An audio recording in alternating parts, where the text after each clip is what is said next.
During the Gilded Age, formal dinners provided an opportunity for the first class to facilitate their social transactions in private quarters, where scandal was kept to a minimum. Marriage proposals, sponsorships, and business affairs were conducted at the dinner table.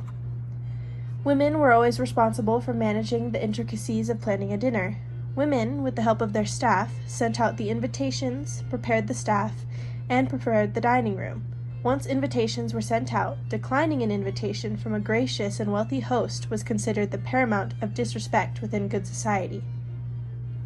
After the invitations were accepted, the guests and the hosting family began their elaborate evening routine. Dinner attire was the most formal out of all. Women wore their finest gowns and traded their daytime leather boots for silk pumps. Sparkling jewels and silk gloves, as well as ornate headpieces, all contributed to the splendor that was an evening outfit. Men wore black tailcoats and tuxedos with white bow ties. Guests arrived at the hosting home anywhere from 5 to 15 minutes early. Arriving late was strongly advised against in all etiquette guides. Being late could give your family the reputation of not being punctual. Your family name and image meant everything in these high-class social circles during the Gilded Age. Any negative connotations or scandal could be detrimental to your place in society. Having good social standing and connections was just as valuable as your coin. When the staff and kitchen was ready, a butler would come to the drawing room where guests were being greeted and mingling amongst themselves. The butler would whisper to the hostess, who was the lady of the house, that dinner was served, and the hostess would respond accordingly.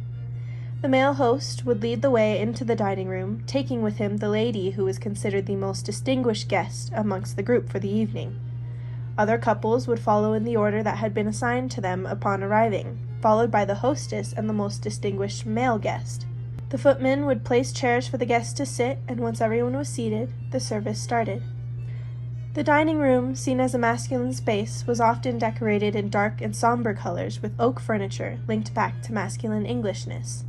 This masculine space served as a reminder of patriarchal power in the home and within society. The rich colors and hand-selected furniture created a space meant for serious conversation, highlighting the importance of dinner time. The dining room was also the family's best display of their own wealth. It was meant to dazzle and enchant their guests.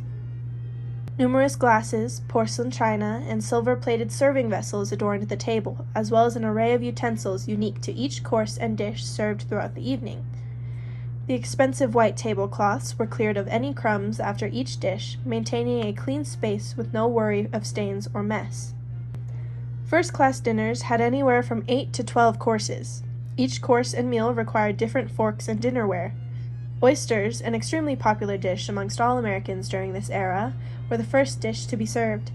The next appetizer courses would include soup, fish, vegetables, and salads. The entrees included a roast, game, and vegetables. After every course, the plates were cleared, and a new wine was served to pair with the meal.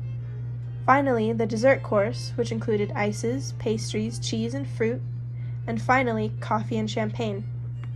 As was typical of elite society, meals were often influenced by French cuisine. The richest families hired the most exclusive and skilled chefs for their homes, many of which came from France. Dinner typically lasted around 2 to 3 hours, and recognized families spent these hours maintaining their status in high society. These events were extremely formal and rarely ever for pleasure. Manners were scrutinized during each course, and it was crucial for newer members of society to leave the dinner table with approval from the established elite in attendance. Once the meal ended and conversation was concluded over coffee, fruit, and champagne, the hostess and female guests bid the men farewell, allowing them to conduct their business in peace without female presence. This signified the end of a successful yet tiresome evening that was an essential part of the first-class experience during the Gilded Age.